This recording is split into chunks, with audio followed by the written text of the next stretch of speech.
When people dismiss labels, I think what they're dismissing is labels like or labels which are basically just words but delivered in a really negative way.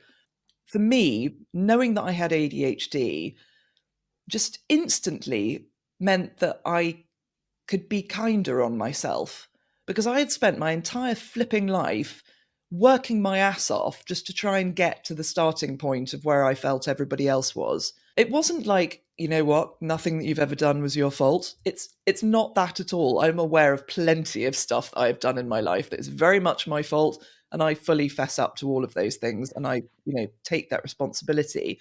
But it was an explanation, not an excuse.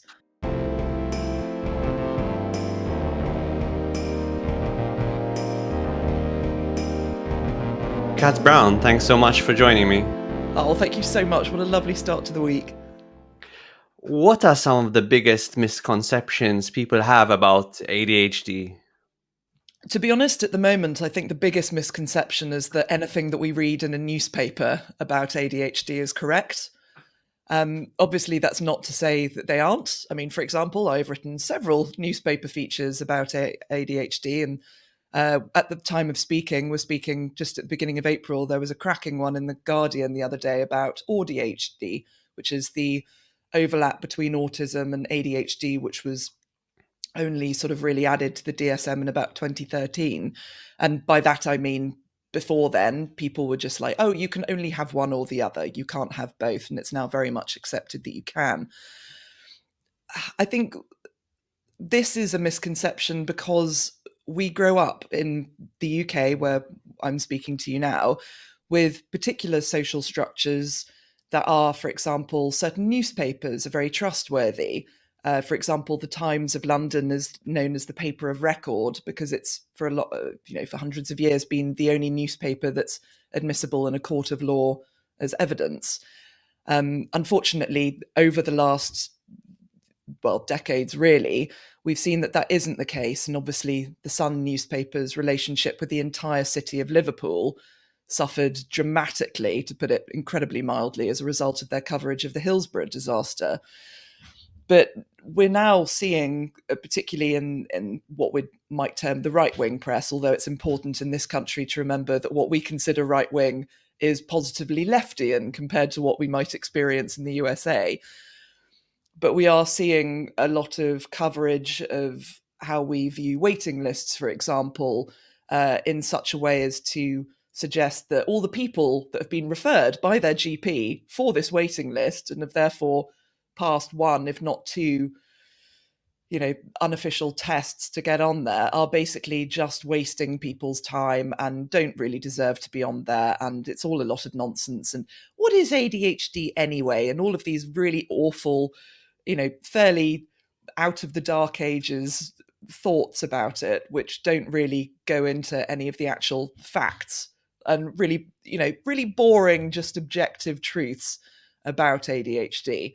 And to be honest, I'd say that for the moment is arguably the most damaging misconception about ADHD, not just in terms of people, of how society might think about this condition, but also in terms of how they might view friends, family, colleagues who are going through it and who therefore might themselves not feel comfortable in discussing it with them. And then, of course, for the people who are putting two and two together and going, oh, okay, this very much relates to me, it's damaging to them because then they may not feel comfortable in seeking the support that they need.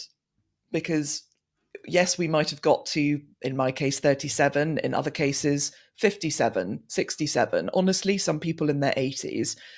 We've got through that without the support that we need. And so as a result, we've put other support structures in place, some of which are categorically neither helpful or healthy. Absolutely, yeah. I think that misconception that there isn't anything real going on, and that people are just either making things up or making excuses for themselves and seeking some sort of medical legitimacy for problems they should be able to get over themselves. It's obviously very damaging to people who have very real problems. let's start with the basics. What is ADHD anyway? ADHD is currently known as ADHD, which stands for Attention Deficit Hyperactivity Disorder. In Germany, for example, it's known as ADHS, which is syndrome rather than disorder, and that probably reflects it a bit more.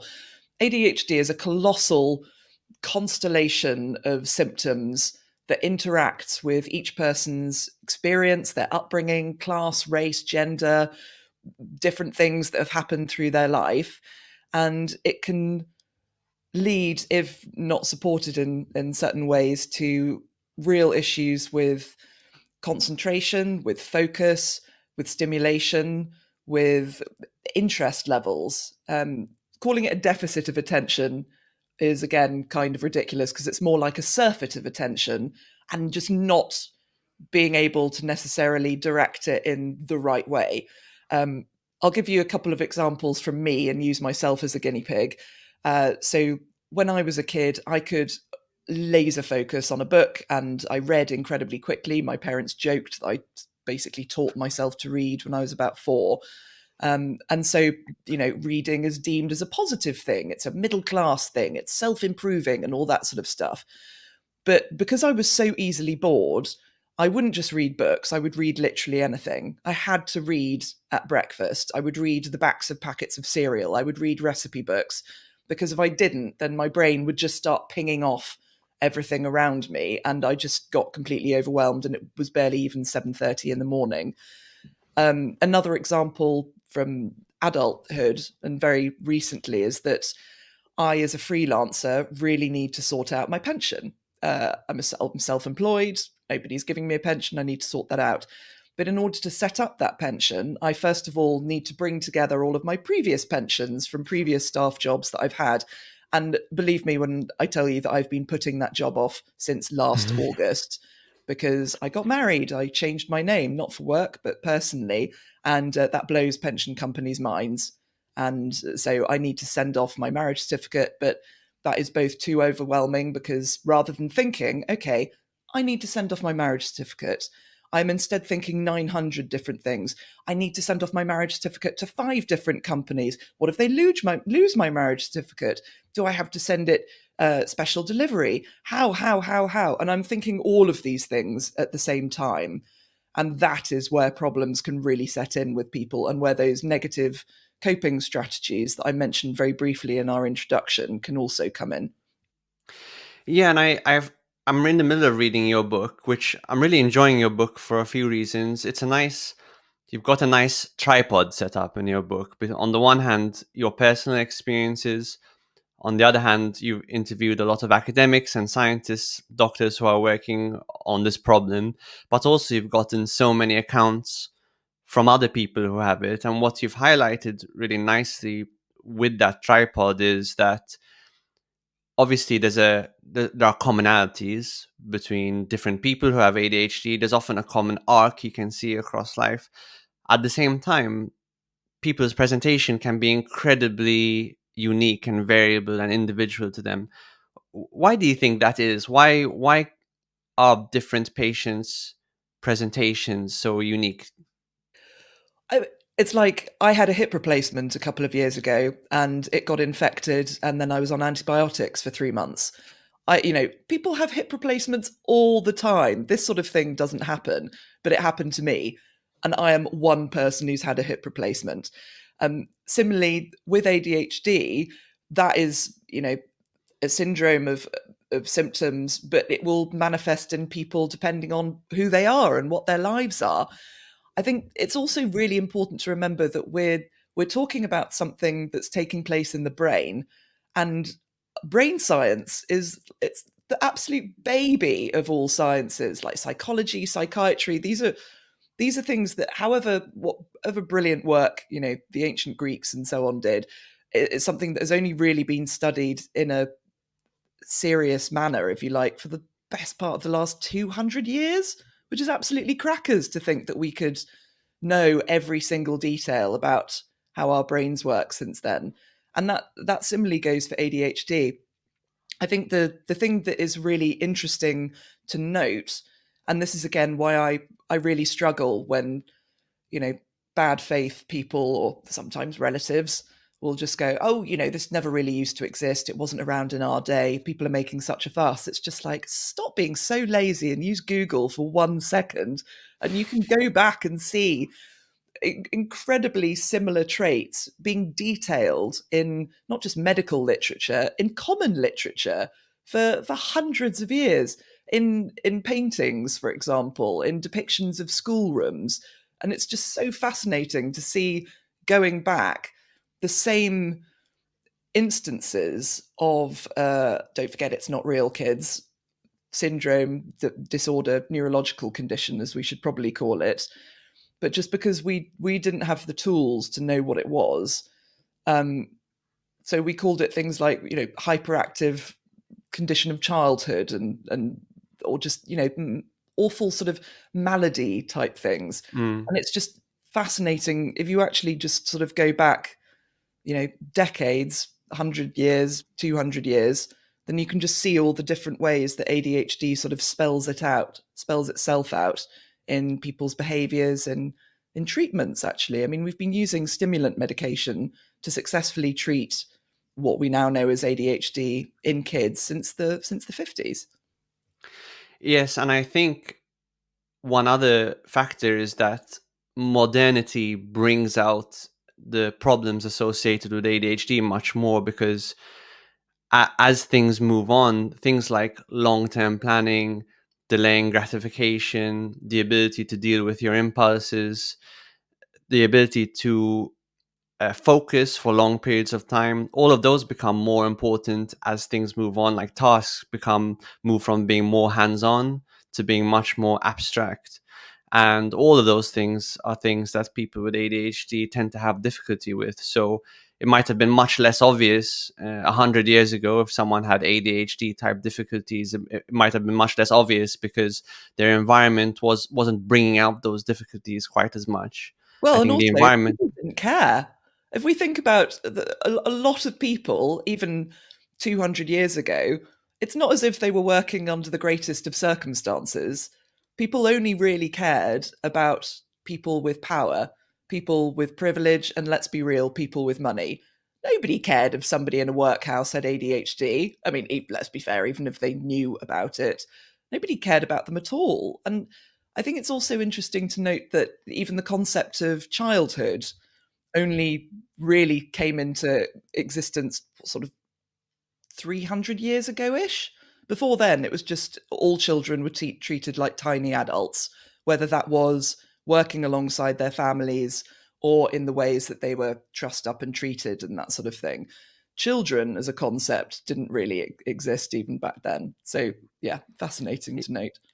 Yeah, so there's a sense of progress where we deal with bigger problems and now we're dealing with, I wouldn't say smaller problems, but we're dealing with problems that now we're in a position to actually address because, in the past 100 years or so, we've dealt with like huge socioeconomic problems, arguably bigger health problems like problems with nutrition, problems with diseases of an infectious nature. And now we're in a position where we can start to deal with these slightly more abstract issues with our mental health, which is something we're seeing, which is, really, really promising. And I tend to be quite optimistic about the direction that things are heading. But I work with ADHD patients right now, and something I've noticed and something that you highlight in your book, which I think is really important to discuss, is it's hard to get a diagnosis. It's hard to access a diagnosis and treatment.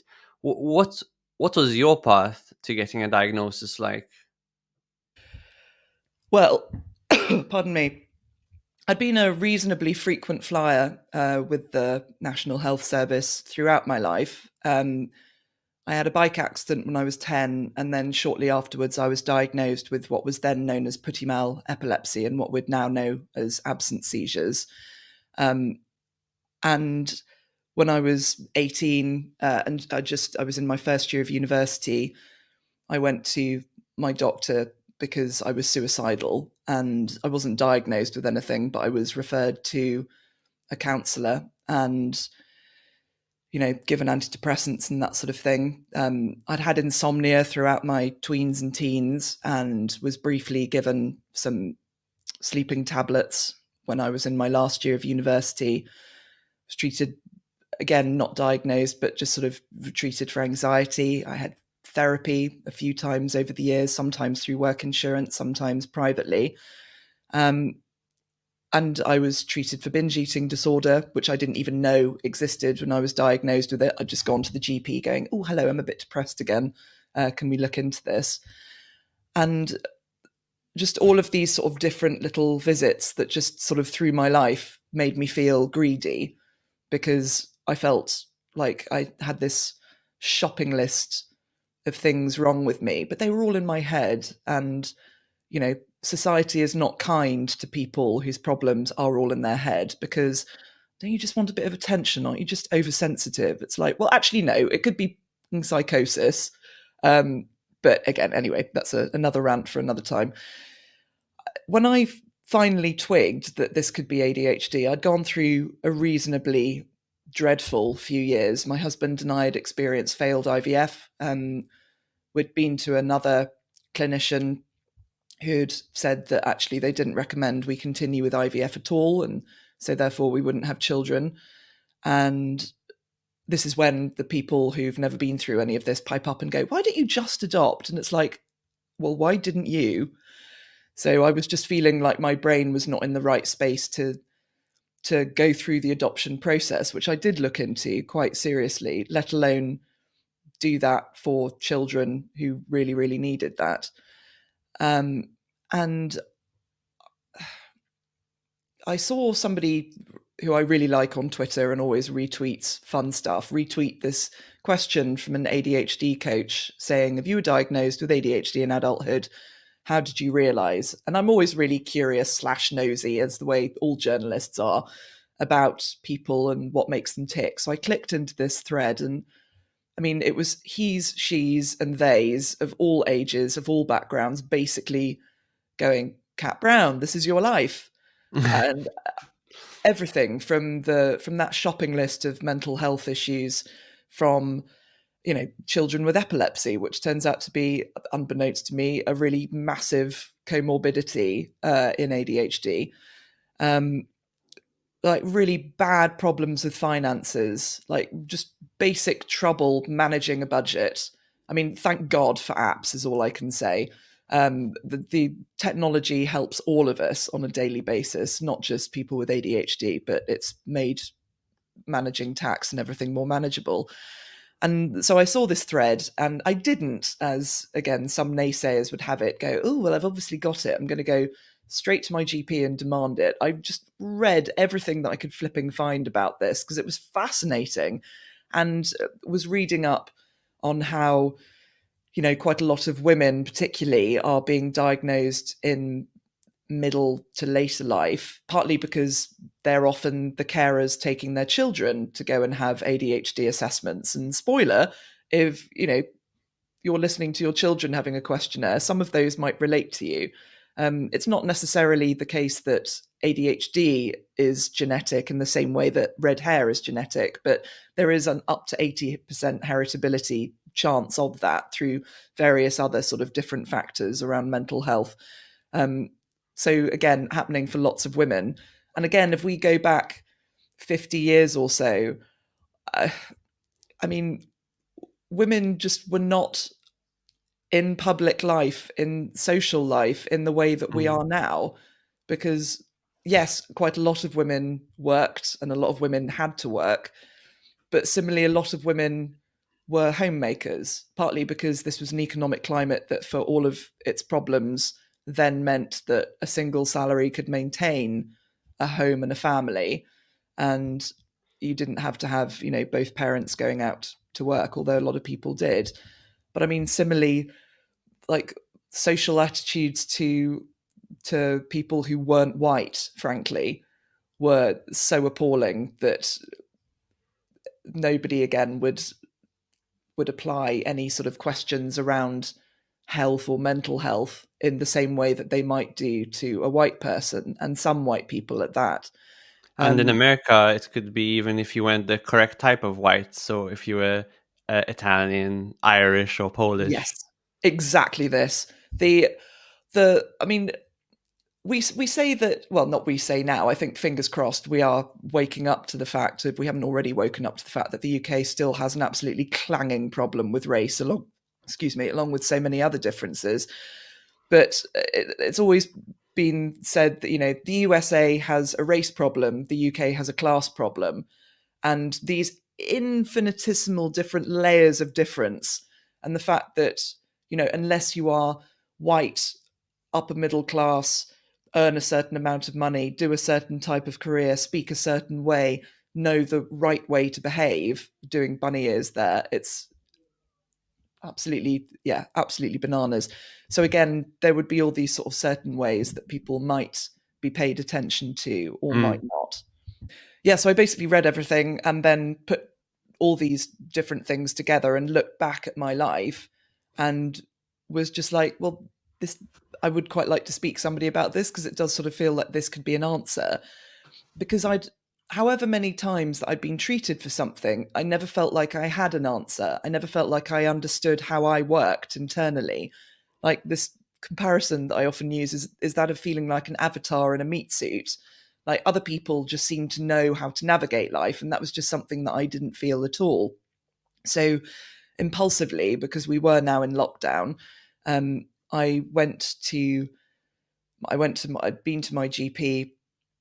Oh, sorry. So we'd just come out of lockdown one, and I'd been for an in-person appointment with my GP, who'd put me on a waiting list for an assessment and said it would be about a year.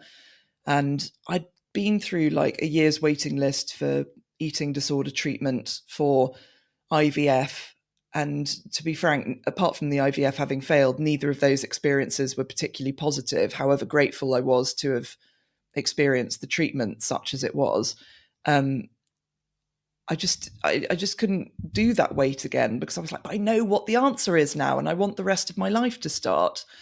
If I'd known then what I do now, particularly about treatment being a case of like a golden triangle, if you like, so not just medication, but behavioral coaching, like getting those strategies in, therapy for accepting not just who you are now, but what your life has been so far, plus all the lifestyle factors, I might have, cooled my heels a bit and just been quite happy to stay on that waiting list. But instead, mm, I basically took the money from my banking app that I'd saved up to pay my tax return the next year, and I went private. And actually, if I hadn't gone private, I would have waited 3 years, because I was accidentally left on that waiting list. And I received a call saying that the time had finally come for me to have my NHS assessment as I was writing this book, which was 3 years after I'd been put on that waiting list initially. And that level of waiting, that level of uncertainty, which I'd already experienced in 2022 when I was waiting to have my hip replacement, and the constant shifting of times and all of that, which is, mm. fine. You appreciate it, you suck it up, because, you know, you're grateful for it to be happening already. But that would have been really, really flipping hard. How therapeutic was it for you just to get the diagnosis, do you think? Massive. When people dismiss labels, I think what they're dismissing is labels like or labels which are basically just words but delivered in a really negative way, because nobody goes into the big Tesco and goes, "Oh, it's so awful that all of these items have got labels on them. Why can't they just be free? Why can't they just be who they are and live their life?" You try doing your flipping big shop without knowing what you're actually getting. For me, knowing that I had ADHD just instantly meant that I could be kinder on myself, because I had spent my entire flipping life working my ass off just to try and get to the starting point of where I felt everybody else was. Like, why did I find certain things so hard? Why was I so crap with money? Why could I never save for anything? Why? And so just having this answer, particularly delivered in a really empathetic, kind way by the diagnosing psychiatrist, was just absolutely incredible. It wasn't like, you know what, nothing that you've ever done was your fault. It's not that at all. I'm aware of plenty of stuff that I've done in my life that is very much my fault, and I fully fess up to all of those things, and I, take that responsibility. But it was an explanation, not an excuse. And it was I just I felt blissfully happy for approximately 3 days. Yeah, I mean, and the reason I asked you that question is because having read your account in your book, it's so similar to so many patients' accounts that I meet every day.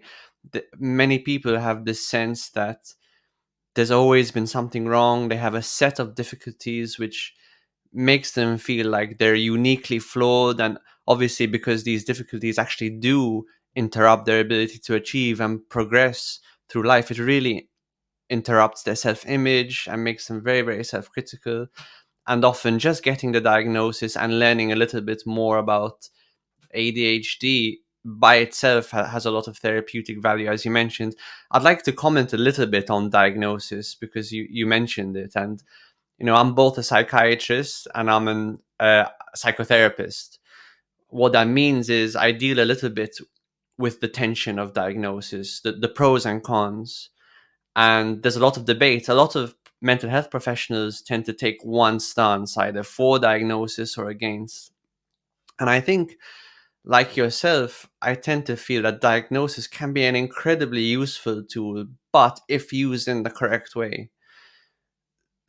The way diagnosis can be used well is as an explanation, a snapshot description of a person's difficulties as they stand now. That can be helpful because it helps people feel a lot less alone. As I said before, a skillfully given diagnosis can make people feel a lot less uniquely flawed, and I think that just removes a lot of pathos from a person's life. Now, where it can be delivered badly is, just like you said, if it's delivered in a way that's like stigmatizing. So one really stigmatizing diagnosis, which I still think can be a really useful diagnosis, is something like emotionally unstable personality disorder, or also known as borderline personality disorder, which describes a set of difficulties which is very common and which mental health professionals encounter every day.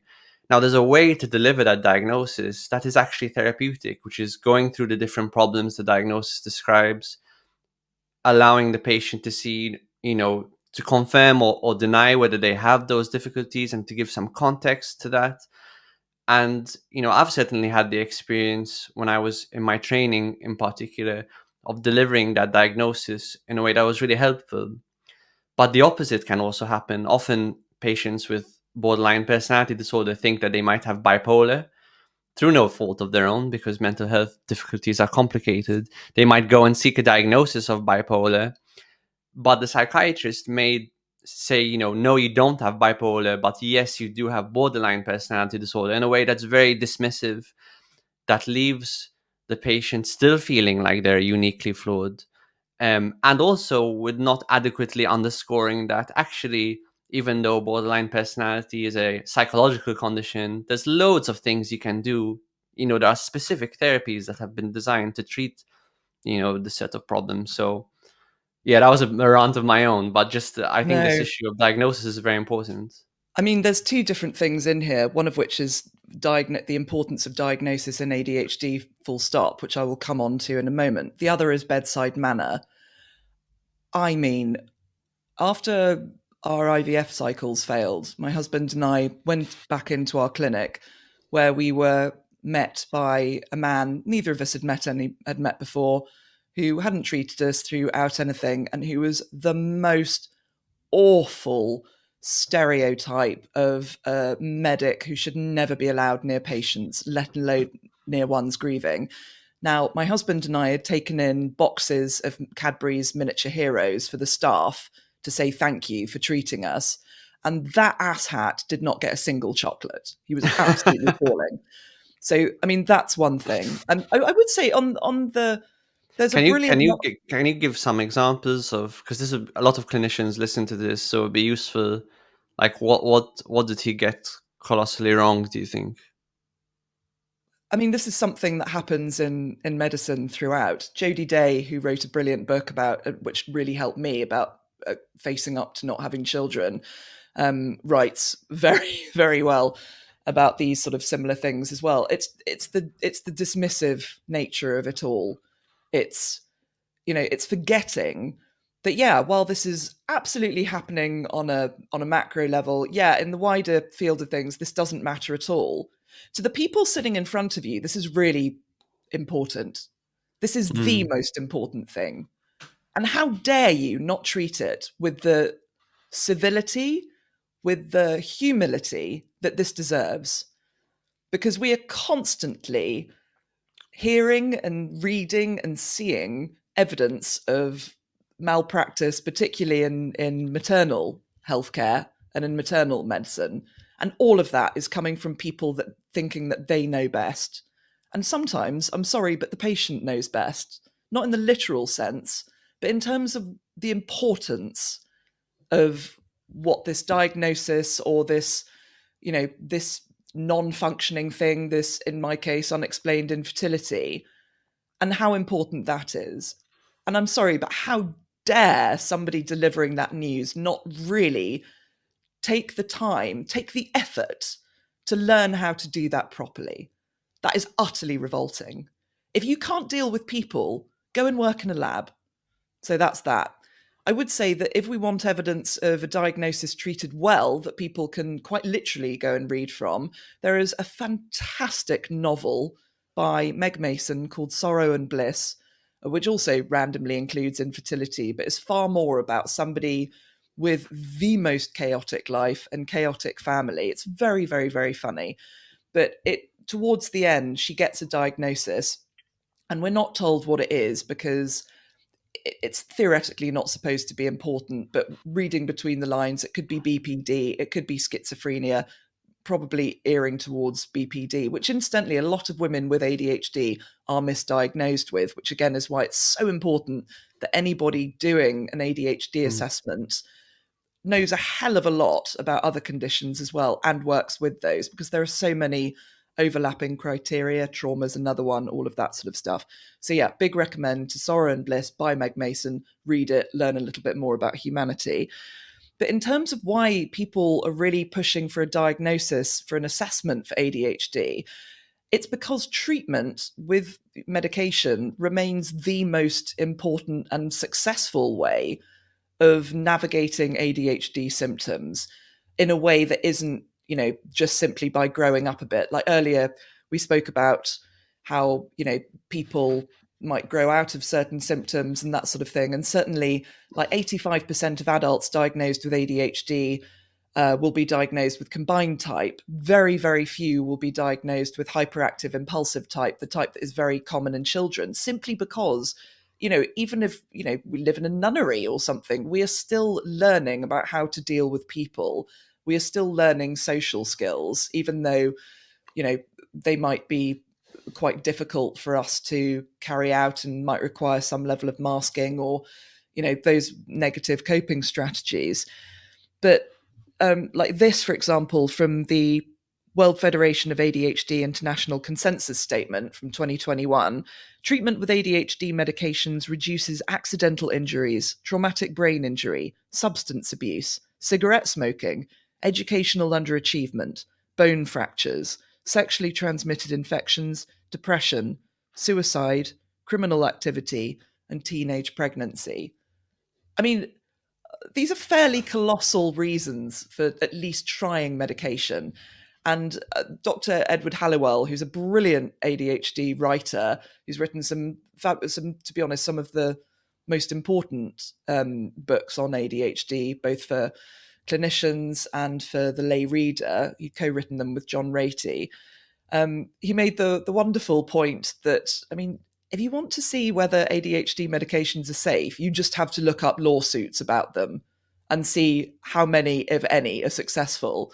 Because if anybody can smell malpractice, it is a lawyer, particularly in the US.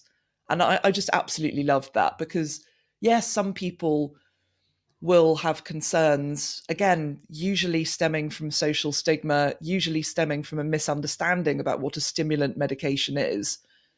Spoiler, it's not necessarily something that you're going to take in a nightclub, but it is going to stimulate areas of your brain that are under functioning.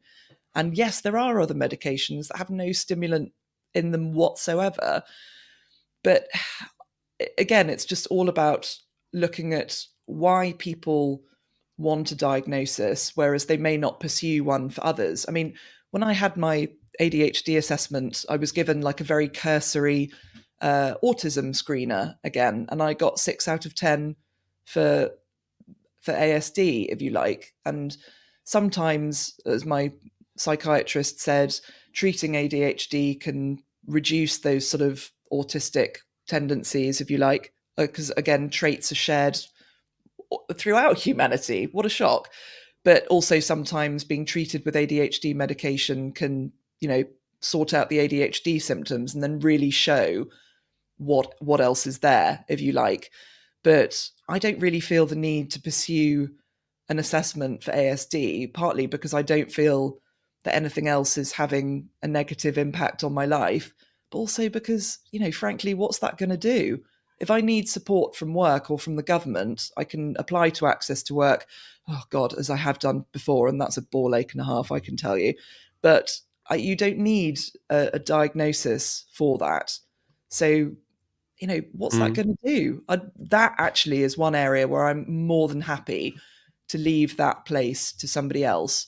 In the same way that when I came to the top of the list for my ADHD assessment, yes, I could have gone through and had an NHS diagnosis, and then I wouldn't have to continue paying for my regular checkups and that sort of thing. But at the same time, somebody else really needed that assessment, and I didn't need to go through that again just so that I could feel, I don't know, accepted by the NHS in some kind of way, or accepted morally by a wider branch of society. Yeah, that makes sense. Let's go back to medications a bit. It's worth pointing out to listeners that actually within psychiatry, ADHD medications are some of the most successful, the most effective, with, as you say, some of the least downsides. Um, According to the studies I'm aware of, something like 60 to 70% of patients with a diagnosis of ADHD who receive medication report significant improvement with particularly with the inattentional symptoms, which is huge for any medical treatment. A 60 to 70% success rate is really significant compared to, for example, antidepressants for depression, where it's more like 30%, and it's still Yeah, controversial. it's still controversial, and we're still doling them out for when we should be giving women HRT, for example.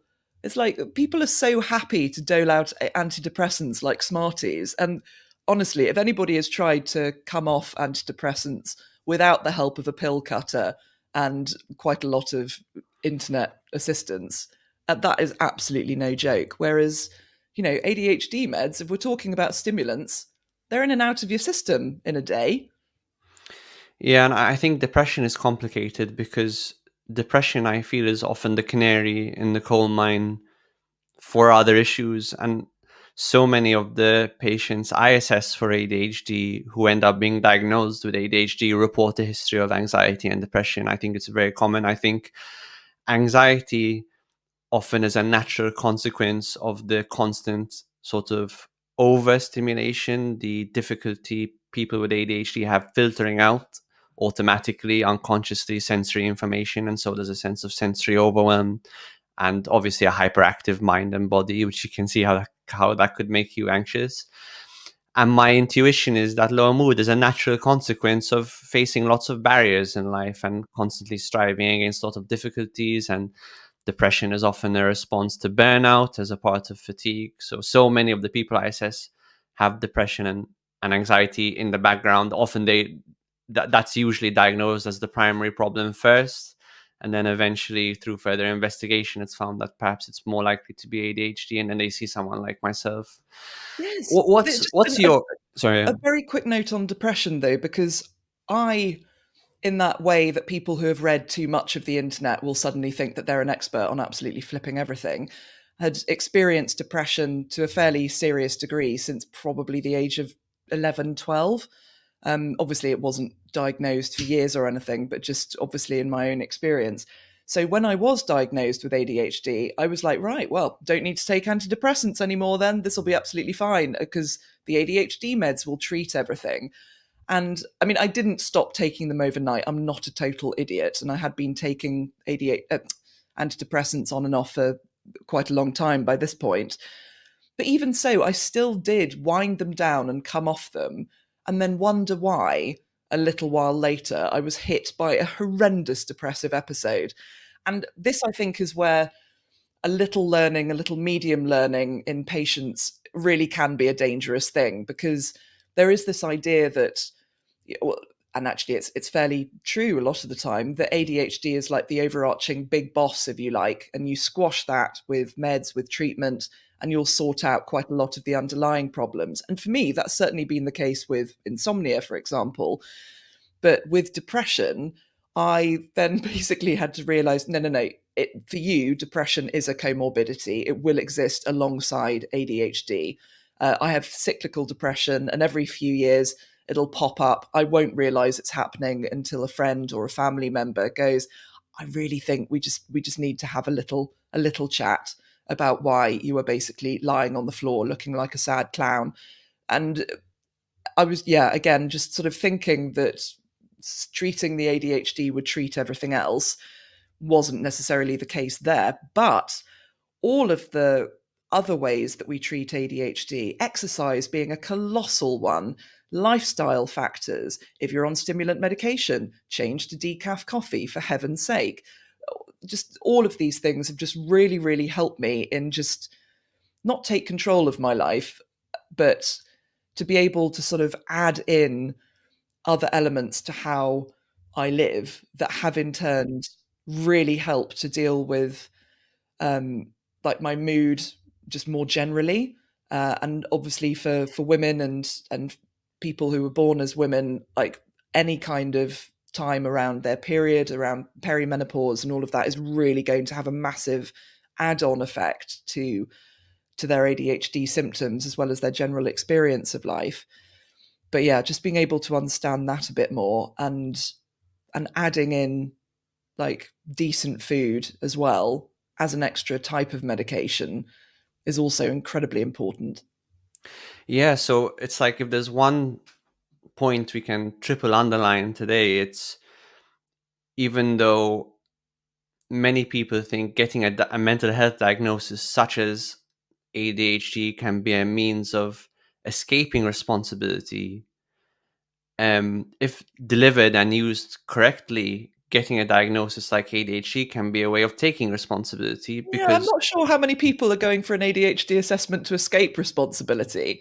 Like those kinds of people are usually using, I mean, let's be real, alcohol and drugs if they want to escape. Nobody thinks I'm going to join a 3 year long waiting list to escape responsibility for something. But certainly by getting that diagnosis, it can help people who have felt enormously out of control to take control of their life. And I mean, adjacent to that, there is a reason why the City of London Police, which is a tiny, tiny police service operating in and around Liverpool Street and the wider City of London area, they've been operating a trial in which they screen every single person who comes through their doors in terms of custody, and screening them for ADHD. And anybody that scores reasonably highly is basically fast tracked to go and have an ADHD assessment. Because when I'm talking about ADHD meds solving all of those things, it's not because, oh, they release a molecule that stops you getting pregnant or stops you ending up in prison and that sort of thing. Like early understanding, early treatment, but crucially the early understanding of your brain and how it might seek out adventure or come up against authority.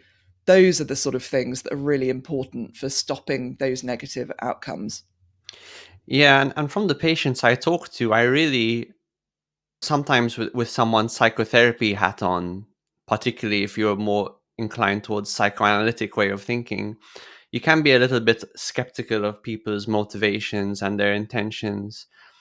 But even with that lens, I basically never get the impression that my ADHD patients are trying to avoid responsibility, and I almost always get the impression that they're looking for a way forward. They're looking for an explanation, and they're really usually quite pleased to see how many different things they can do to improve their condition and to improve their quality of life. I think sometimes people might have the misconception that it's just about medication, but then when they find out there's so many other things you can do alongside it, it's actually, you can see that they feel more empowered. Yeah. um But it's also being told about those things. And I mean, again, even getting diagnosed through the NHS, one of the people that I interviewed for my book, who had a long history of substance abuse issues and had been sober for about 9 years by the time she was diagnosed with ADHD. She was really excited to try meds. She was at a really good place in recovery. She had lots of tools in her toolbox, but she had to go on a 2 year waiting list for meds after her NHS assessment. Nobody tells you that. And similarly, when you're diagnosed like privately, you're like that initial assessment is really wonderful. It's really holistic, but your checkups after that, which you're coughing up 200 quid for, are not holistic. There is, how's your pulse? How's your blood pressure? How's your coffee? How are you able to sort of deal with these sorts of things? Like, nobody is telling you, like, you know what, exercise is really, really helpful. And don't worry if you don't like running or whatever. Just find something you love, make it your whole identity. And when you stop loving it, just swap on to something else. And one of the people that I interviewed, again, who's a researcher at, I think, KCL, they do brilliant ADHD research lab. They do lots and lots of studies there. She was saying that her father, who I think had diabetes, was prescribed a gym membership through his GP. And she was like, "Why don't we do that for people who have depression or ADHD? What? I mean, it's the cheapest thing in the world. It's just like, here you go, gym membership, wildly cheaper than medication." I mean, for example, after my hip replacement, when I had the infection, a second operation, and then ended up on mega antibiotics for 3 months, I did none of my rehab because every single time that I tried to do anything, I burst into tears and had a panic attack. And I'm only now really doing my rehab because of a completely chance targeted Instagram ad from Nuffield saying, "Oh, we run these free joint pain clinics. You get like personal training in a group twice a week and a free gym membership. Do you want to sign up?" Yes, I flipping did. And I tell you what, I'm now going to the gym for multiple classes several times a week. And oh my God, what a huge surprise. I feel so much better, not just physically, but mentally. But again, there is something about like, gym membership's a luxury, isn't it? And I'm like, well, I mean, not if you've seen most gyms, quite frankly. Or, group exercise. There is this sort of expectation that any kind of change or recovery is something that you have to do yourself. And of course, don't get me wrong, there are people in my joint pain group who don't bother coming up or don't bother turning up or don't go to the gym during the week. That's on them. I mean, you can lead a horse to water, etc. But at the same time, if you are feeling either totally overwhelmed or incredibly low, how the hell do you start? And I mean, I couldn't do that for like a year and a half. And I am somebody with resources, with, a fairly good grasp of how all this stuff goes. But also, I am somebody who has, lived with depression, treated or untreated, for years. And I know how, when you are just at a low ebb, whether that is circumstantial or through grief or, just literally all of the neurons in your head going, "Oh, I don't think I'm going to fire today." It's really challenging to get going. But just by, giving people this impetus and most importantly, giving them a clear program to follow rather than just going, "Here's a gym membership." What the hell do I do with that? Do I have to go and what do these machines do? And they're like, "Oh, you don't have to do machines. We're actually going to do weight training because actually that's really good for your joints. We're going to learn about nutrition. We're going to do little sessions on sleep and managing pain and what is real, if you like, real pain versus muscle pain and that sort of thing." I mean, just the difference that could be made there is absolutely extraordinary. But because it's seen as soft, mm. in the same and way and that, it's often yeah, communicated as soft. So I think about this a lot in doctors' consultations. You can give all the right information, but the way you deliver the information will implicitly, unconsciously make the patient give some treatments more primacy than others. I wrote about this in an essay on psychiatric medications, which I just released on the podcast last week. If you spend, for example, 20 minutes talking to a patient about medications, and then in the last 5 minutes you say, oh, and also exercise, eat healthy, and go outside and make good friends and things like that, unconsciously, because of that time difference, the patient's thinking, okay, medication is like 85%, the other stuff is like 15%. But With then it's also them, so mm, vague. Like, we need to be more it's vague. specific. It's like, it's all very well saying eat healthy, but what about if you just say, okay, what I want you to do is get some brown bread and some reduced sugar and salt Heinz baked beans, and I want you to have beans on toast for lunch every day, and the rest of it, just carry on what you're doing and see how you go, or add in a yellow bell pepper into whatever you're cooking or eating. Even if you're having a bar of chocolate, just have a bell pepper, have half an avocado, and literally then, because then you're like, instead of eat healthy, it's like, oh, I've got to have my beans on toast. I've got to have my half an avocado and a bell pepper. And then almost immediately, people are eating more healthily, in inverted commas, because their fiber content has just gone dramatically through the roof. And that's insoluble fiber, it's decent fats, it's all of these, yellow bell peppers, if you like, have got more vitamin C than red ones, weirdly. And again, the beans on toast, lots and lots of like good fiber, decent amount of protein, and some nice carbs to help everything along. That sort of specific thing. Or like, if it's exercise, okay, I just want you to walk up the escalator when you get off the tube. Just do that. And you're like, oh, okay, I can walk up an escalator. That's fine. That's exercise. Or, I want you to walk. It's like when people talk about getting off the bus one stop earlier or something like that. Those specific things. Because again, otherwise, it's difficult enough for people with your average brain to be able to figure out what on earth exercise and eating healthily means, but literally anybody can you know have a pepper or something else like that. I mean, think of that phrase, an apple a day keeps the doctor away. That's so many people will still be like, I'm having an apple, I'm being healthy, just because they remember the rhyme. But particularly for people with ADHD, who, let's not forget, I mean, think of the Ghostbusters and the proton guns going off.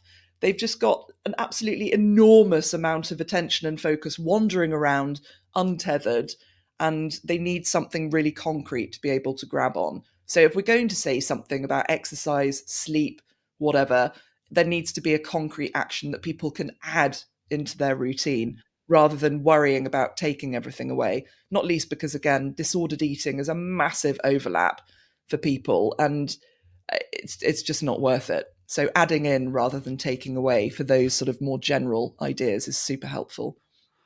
Yeah, and if you're a clinician and maybe you feel you struggle to deal with this on the consultation, you can always provide written guides. You can provide podcasts like this one, which allows the patient to at least go into the detail outside of the consultation, and get that guidance. It doesn't have to be something that takes a huge amount of time. But I think the way it's delivered certainly is very, very important. Can we talk a little bit about your experience with ADHD medication? What was that like for you? It took a really flipping long time for me to be able to get to a level where it was working without side effects. Before I was diagnosed, a friend of mine let me try one of her instant release tablets just so I could see if it did anything at all. And I don't think anything has been as good or as successful as that first tablet, even though I'm literally on that medication now. And I think that's because that when I had that tablet, there was the combination of what it was actually doing, but also a massive placebo effect, plus relief, plus everything else. It really was that trope of so many tabs being opened and then just being reduced down to one. Um, I mean, I experienced quite a lot of side effects, even on very, very low levels of several meds. Suicidal ideation, really casually, like just thinking, I was driving my car along the A3 and I was like, wow, I really could just drive it into the central reservation. I didn't want to, but it was just like, I also don't want those thoughts going through my head. So it probably took 8 or 9 months to be titrated to be got to a level where none of these things going on and where I was happy with everything. Of course, there is now a massive ADHD meds shortage across the UK. Lots of my friends are on Elvance, for example, and that just hasn't been available for absolutely ages. I mean, I'm also theoretically supposed to be on Elvance, but because it isn't available, I'm now taking generic dexamphetamine 3 times a day, and that's working reasonably well, I think. I did have a medication break last year for about a month, just so I could sort of see the difference before and afterwards. And it's not sort of like I take the tablet and suddenly it's like, I am Mary Poppins. I can do absolutely everything. But it just means that I'm not forgetting things 5 times because my brain is like a giant Great Dane puppy falling out of myself to get out the front door to go in because it's already thinking about the thing that I'm going to be doing in half an hour's time instead of the things that are actually here. And just in terms of being able to just get things done. And yeah, sometimes I have to add in extra things to make sure I get those things done. So if I want to listen to something, for example, and I love podcasts and I listen to a lot of podcasts and I find them incredibly useful, I absolutely have to listen to them whilst I'm driving the car somewhere, whilst I'm doing the gardening, whilst I'm walking, whilst I'm doing something physical. Because if I'm just sitting and trying to listen to something, I can't focus on that at all. But so medication, absolutely, they're not perfect. They're not, but I mean, I'm saying they're not perfect as somebody who realistically would like, after the last 20, 30 years, to be a completely different person altogether. But I'm not. And what I can say is that meds, coupled with everything that I've learnt, coupled with the people that I've met, and coupled with listening to other people's stories and listening to the similarities and not the differences in their experiences, it's just Mm. it's changed everything for the better.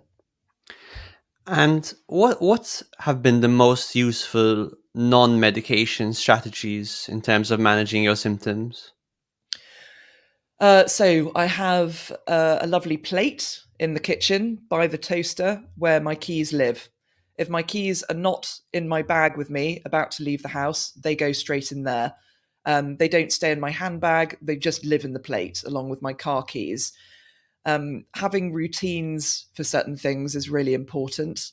Whether that is like how to leave the house, what I'm taking when I leave the house, what I make sure I've got with me. Um, for example, like I always need pens, and so I have pens literally scattered around the house in the way that so many people with long hair have like hairbands and stuff scattered around the house.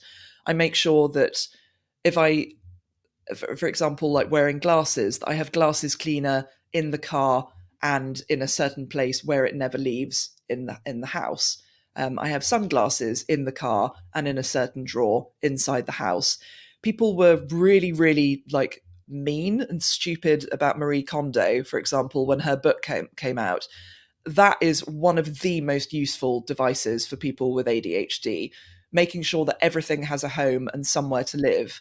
Like you can't lose something if it's only in one or two places. It's only if you're daydreaming and it ends up on top of the fridge that everything's going to end up being a nightmare. And I say that having absolutely no idea where my engagement ring has been for about the last 6 weeks. I just have to hope it'll turn up somewhere stupid. Um, Also, just I think being really careful about what and who you listen to about ADHD. So, your excellent podcast, of course, one of the most useful ones for me is the ADHD Experts podcast. I mean, it's got the most laborious intro known to man. You can absolutely skip the first 5 to 10 minutes of like throat clearing.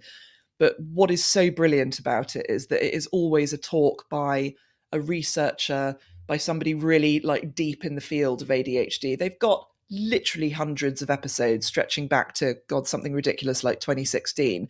And actually, one of those 2016 episodes aimed specifically at people who've been recently diagnosed as adults remains one of the most useful things that I've ever listened to, and I continue to recommend it now.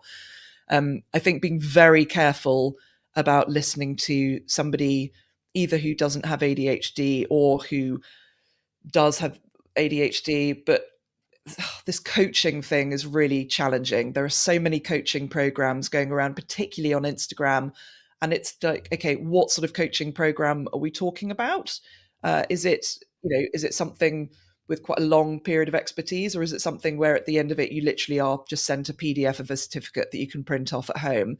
Yes, in So the UK, anyone can call themselves a coach, and more frighteningly, anyone can call themselves a psychotherapist. So it's very yeah, I important mean, to be aware again, of that. with psychotherapists, fingers crossed. I hope that most of us are aware as lay users of this service about the BACP, and there being actual registers for counsellors and therapists and that I'm sort not of sure thing. how many people are aware. So just for those who are unaware, there are registers, Yeah, it's the British BACP, UA, Association of Counsellors and Psychotherapists, and it is a to be fair, I mean, not and all there's the counsellors and UKCP as psychotherapists well. are on it. Yeah, they pay a certain amount to be listed on it, but it's a good register for people who are properly qualified. There isn't anything like that for coaching in the UK, but there are still good coaching services. Genius Within is one, Connections in Mind is another. The only thing is they're all so flipping expensive, which is again why, to be honest, like YouTube channels like How to ADHD by Jessica McCabe are really helpful, and why podcasts and everything are really, really useful, partly because they're people sharing their lived experiences. But also if somebody is flogging like a dust or a powder or a certain type of tea or coffee or anything that is going to really help with your ADHD symptoms, please feel free to just treat it with all the skepticism that you would of somebody treating you like a detox tea or something. That's what our livers are literally for. Like honestly, just because we've got a diagnosis or we're on the pathway to a diagnosis, it doesn't mean that our ability to use critical thinking has just dropped out of our heads. I think when we're feeling confused and a bit lost about things, that's when it can all feel we can just tend to end up being a little bit helpless. And I think that's when we need to have some positive self-talk there, or to be honest, even use negative self-talk in a good way and just be like, nope, snap out of it, come on, we're still going to make sure that what we're using, what we're doing is valid and has science behind it. And I mean, I say that with the best will in the world, because I will always occasionally fall prey to these things, often because I've heard like really shady people being interviewed on otherwise respectable platforms. And Alex, my God, I will be mortified if somebody ends up saying that about me down the line. Fingers crossed, but not. But yeah, just making sure that if in doubt, go to the science. Like, and not necessarily WebMD or Wikipedia, although Wikipedia is not as bad as everybody says. Like, that's more sort of like PubSci and looking for actual like papers online and that sort of thing, and making sure ideally that they've been reviewed and tested and everything. And if in doubt, just follow the researchers like Twitter, Instagram. I mean, to be fair, if somebody is like flogging their multi-million pound company every 2 minutes, then don't worry about that. But go to the library, order books, find a book that's written in a way that you get on with. Library books, also audiobooks are also available from the library. Go from there, but just make sure that whatever you're taking in, that it's good. And if it's making you react in a way that isn't helping you in your journey, then feel free to put it down. Yeah, absolutely, and some skepticism about the different ways the different treatments people might experiment with. Yeah, and just being using your common sense. To be one thing if it's a form of treatment that hasn't necessarily been scientifically validated, because some just haven't. But at the same time, it's not patented. It's low risk. Something like ginseng comes to mind. So patients I've met anecdotally have said that ginseng has been helpful. It hasn't been scientifically studied, is my understanding, but also it's not owned by a company. It's not particularly expensive. So there are sort of different levels in I mean, terms same of. for omega 3s. I mean, omega 3s like fish oil capsules from decent sources. Uh, I mean, those have been sort of very popular as an additional like supplement for people with ADHD. And I mean, to be fair, a lot of us don't get enough omega 3s anyway. It's not as if we're all eating 2 portions of oily fish a week. I can't afford salmon twice a week with the best will in the world, and also quite a lot of oily fish has a horrendous texture that I really don't get on with. I mean, similar. There are some things around lion's mane, ashwagandha, and I always mispronounce that, and I do apologise. But I mean, again, some things like, you know, whether it's magnesium at bedtime, if it's something that's making people feel better and they do it. I mean, I take fairly significant like zinc supplements because I horribly have got like tiny little uh, old warts around my fingers. And if I take a significant amount of zinc, they just die down and go. And if I go, I'm just going to stop this now for a bit, then they all pop up again. And it's just, they're not like noticeable, but they're noticeable to me because obviously it's that laser random focus again. I mean, similarly, like taking a vitamin D supplement, arguably in the UK, we can do with taking that the year round. And again, vitamin D is a massive mood booster for everybody, and particularly people who are prone to mood disorders, whether you have ADHD, depression, whatever. Yeah, vitamin D is Um, absolutely scientifically validated yeah, as something completely. everyone. It's very important for everyone. I know you've got to go, but I'd like to close with one question, which is if someone's not sure, if they're struggling with these kinds of difficulties, they're not sure maybe if they should seek an assessment or go forward. What are a couple of questions maybe they could ask themselves? One is, do you live in England, and have you Googled Right to Choose, which is a pathway that you can do through your GP. Your GP does have to refer you for this. But basically, for all the naysaying that there is around private healthcare, the NHS for a long time has been using private healthcare to fast track online assessments for ADHD. To be honest, I was assessed online. I mean, I'm doing this podcast online, lots of stuff happens online, provided that nobody needs to touch you, and that would not be the case in an ADHD assessment, one would really hope. Then doing them online is not a problem. But that can really speed things up from a matter of years being on a waiting list to a matter of months, if not weeks. So that would probably be the first thing. The second is like nobody is stopping you from reading up about it. There are some really brilliant tools out there, whether they're websites or YouTube channels. I'm a bit less on Instagram accounts just because they are so short. And also, you get all the dopamine from beautifully laid out cards and everything. So by all means, use that as an introduction to somebody or something, but don't let that be the be all and end all. Um, Also, again, I think just ask the questions. If you see some truism going around, whether that is in a paper or online or anything else, such as, oh, people are just all waiting and they don't have ADHD, ask where the figures are on that. And if there aren't any figures on that, ask why. And say, perhaps this shouldn't be in a news story in that case. As a completely anecdotal idea, I was listening to The Hidden 20%, which is Ben Branson's podcast. He founded Seedlip and reasonably recently was diagnosed with autism and ADHD. And he did a brilliant podcast with Dr. Renata Fiello, who was the psychiatrist who diagnosed him. And she also crucially does work in the NHS, which again should really be something that you look for if you are going for a private clinician. But she said that 5% of the people who have come to her for assessment don't have ADHD, and she didn't diagnose them with it. And they might have been, a bit upset, a bit cross about it afterwards, but that's still an anecdotal 5%.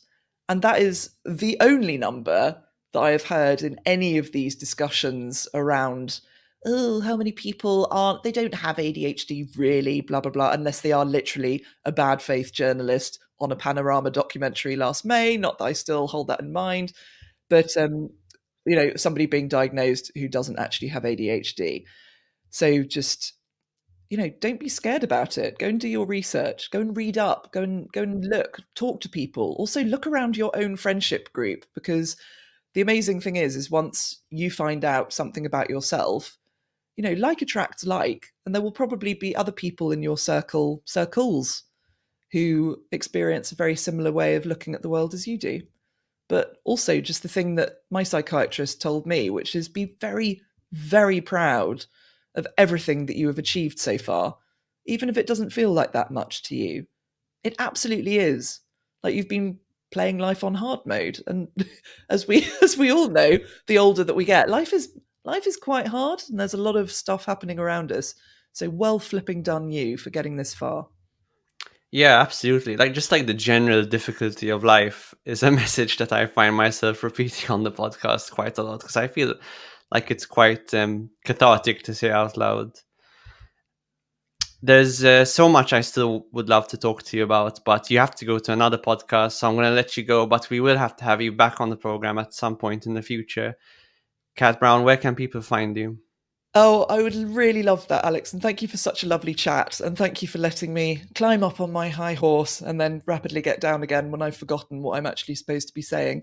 Um, Having said, don't go to Instagram. I am on Instagram, but I have 2 cats and a dog, and I frequently go and see horses called Alan. So please come and find me at Cat Brown Writes. But most importantly, is my lovely book, which has lots of people who actually know lots of stuff in it. I am merely the conduit for it. It's called It's Not a Bloody Trend, Understanding Life as an ADHD Adult. And because you aren't an ADHD writer unless you have 2 books out at the same time, my other book, No One Talks About This Stuff, is basically a very similar idea, but it's 22 stories about people from all backgrounds about how they've experienced infertility, baby loss, and childlessness. And both of them I would describe as support groups in a book.